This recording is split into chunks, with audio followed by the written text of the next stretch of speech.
Hi everyone, I am back here. I was going to do a back exercise, a low back core type of workout today, and after I finished doing it, I'd written in my journal and I just felt the need to breathe for a few moments with everything. It's very overwhelming, and I thought, you know what, I'm going to come back to breathing. The breathing seemed to be more help to me than the workout did, so I wanted to share the breathing technique that I used today. It's very simple. Great one to teach to your kids because it's a hands-on, all-around, easy, simple, but useful technique.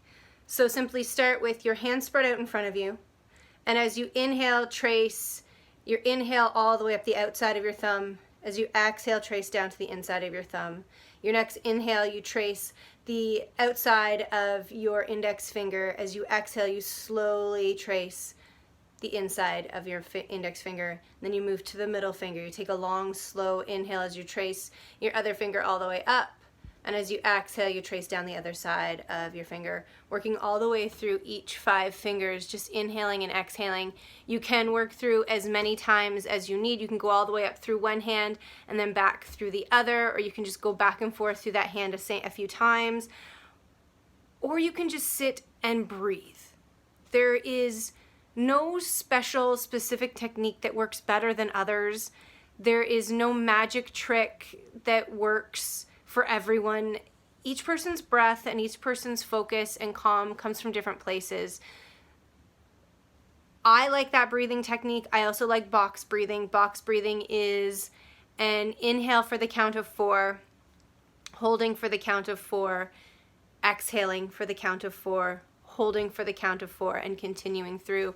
It can also be called tactical breathing. Those are two of the breathing techniques I find the most useful for myself, but everyone is different, and try a few different practices. I'll share as many as I can throughout the day, throughout the week, and do what works for you. Find something that works for you. Maybe it's not even the breathing. Maybe it's simply writing in a book, a journal. Maybe it's moving and getting out for a walk, doing yoga, doing some push-ups, some crunches, lifting weights, running. Maybe it's reading. Maybe it's communicating with your loved ones.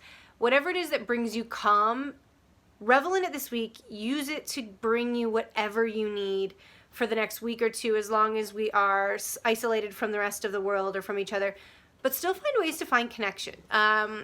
One of my favorite things I've learned and I've downloaded recently thanks to one of my friends was Duo. And it is through Google. It's much like FaceTime, but if somebody doesn't have an iPhone, they can still use it. You can even do group chats. You can talk with lots of your friends, and you can have a little social party and still get a chance to connect with your loved ones. Again, there was today's finger breathing, so breathing up the length of one finger, exhaling out the length of the finger, and just tracing through. Great one to teach your kids, or there's box or tactical breathing, which is the 4 count breaths. Thank you. I wish you love. I wish you light and peace in this time of uncertainty. Have a beautiful day.